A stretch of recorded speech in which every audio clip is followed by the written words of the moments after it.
This is Michael Kaplan, and I am here with Laurie Maston and with Phil DeCaprio and Chinda Chun from NACFA headquarters. And we are here celebrating a very happy occasion.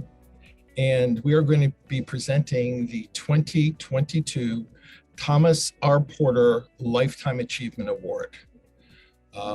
Our recipient this year is Phil DeCaprio, who is an esteemed member of the NACVA, and he's an esteemed member of the profession, and I've known him for many, many years. And those people who know him best know that he is literally a leader, a superstar, a guiding star in our profession. I'm going to share with you a little bit about him. And one of the beautiful things is that Phil has participated extensively in NACFA boards, NACFA activities, NACFA education, NACFA credentials, but he's also participated to a great degree extensively in the greater profession, in the AICPA, the Connecticut Society of CPAs. He actually sat on the Connecticut State Board of Accountancy from 1999 to 2014. And that is only the beginning of the many, many accomplishments that Phil has had in his professional career. I want to give you a little background about the Thomas R. Porter Lifetime Achievement Award. Tom also was a guiding star of our profession. And he was the professional's professional. We all looked up to him. He was the guy we wanted to be when we grow up. And I had the privilege of teaching with Tom for many, many years. And he left us too soon. And, we were very close. Tom adored his family. As active as he was in the profession, he was in the community. And as I looked at Phil DeCaprio and his qualifications, clearly he presents, as being the expert's expert, as being someone who is an individual of the highest character, who demonstrates that in everything that he does. He's published, he's received awards. He received the Distinguished Author Award from the Connecticut Society of CPAs. He was the outstanding discussion leader for a number of years. He received the Connecticut Secretary of State Public Service Award, the Branford Italian American Society Man of the Year, Knights of Columbus, Notre Dame High School Knights and Honor Award. He has all the professional credentials. He's been the president of the New Haven Association of CPAs, Connecticut Society of CPAs, the chairman of the Connecticut Society of CPAs Educational Trust, the Board of Accountancy, as I mentioned before.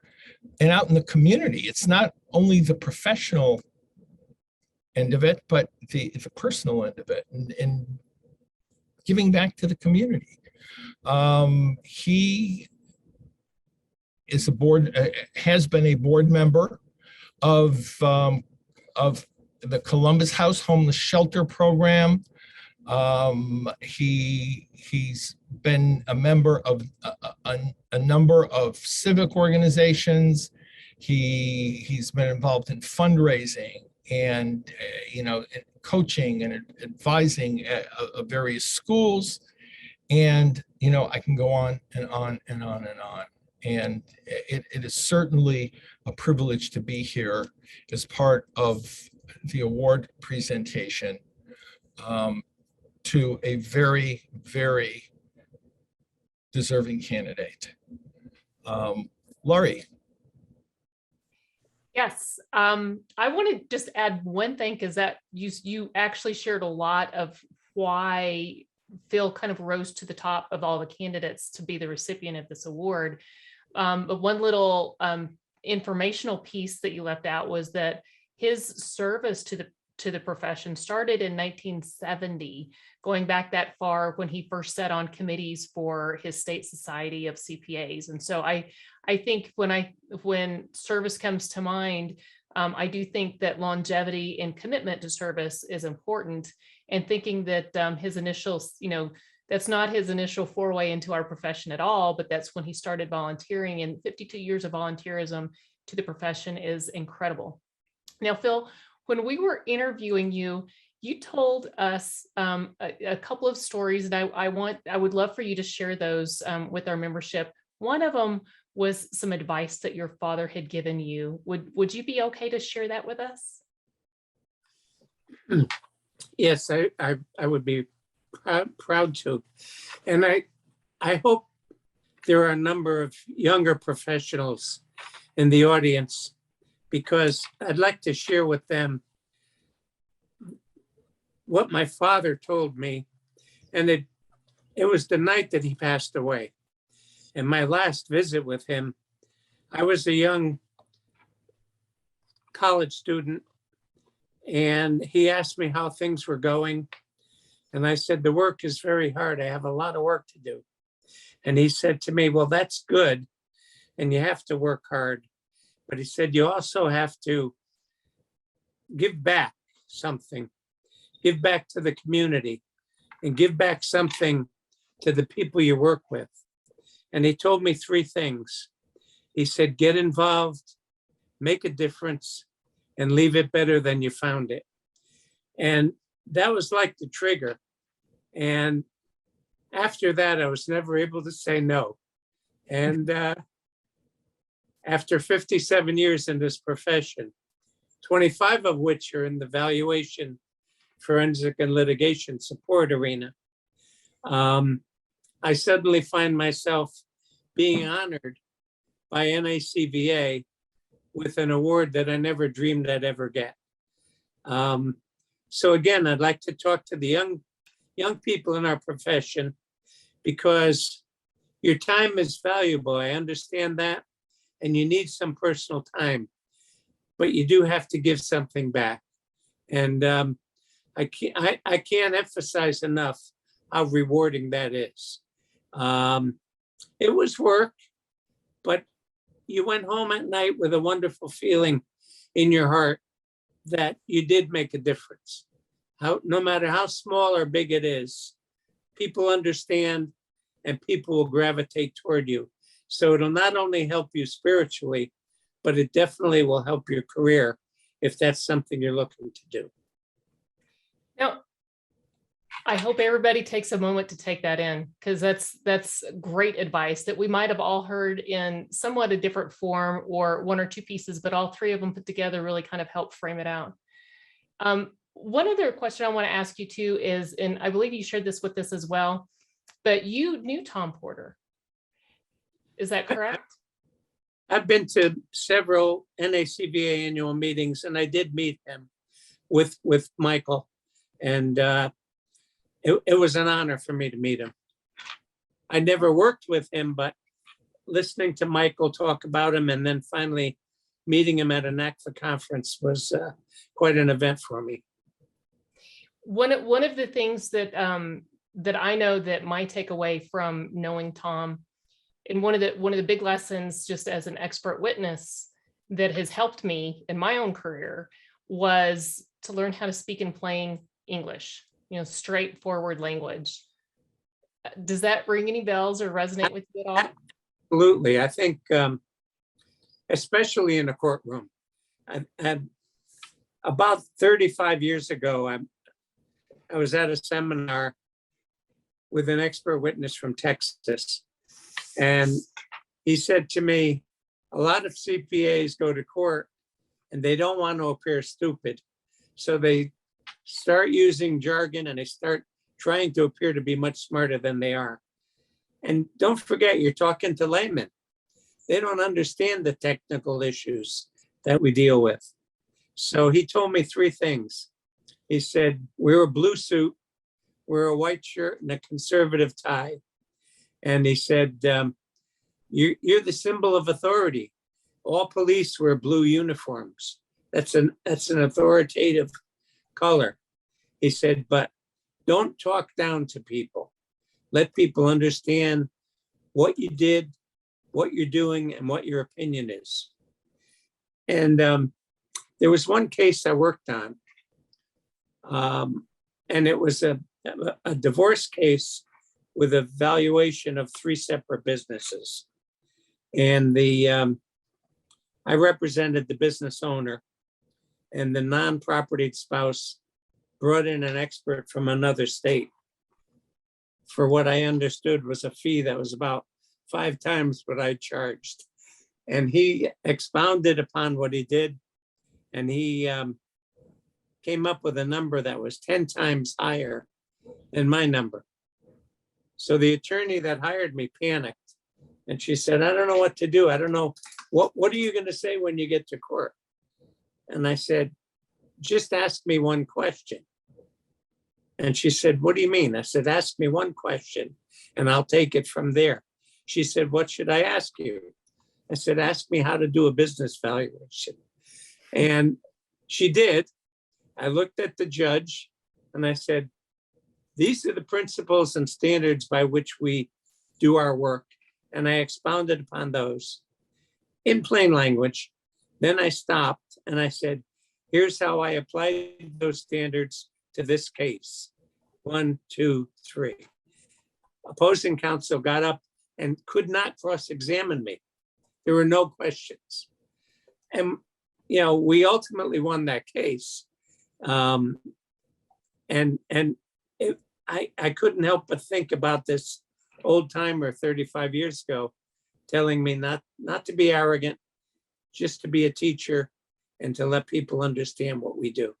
And it came in very handy. Now, Michael, can I ask one more question? Then I'll hand the mic back to you. Sure. Okay, excellent. So one last question for you, Phil.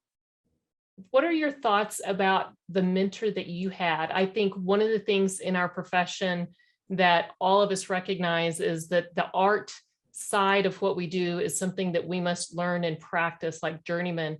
And some of us are lucky enough to have mentors.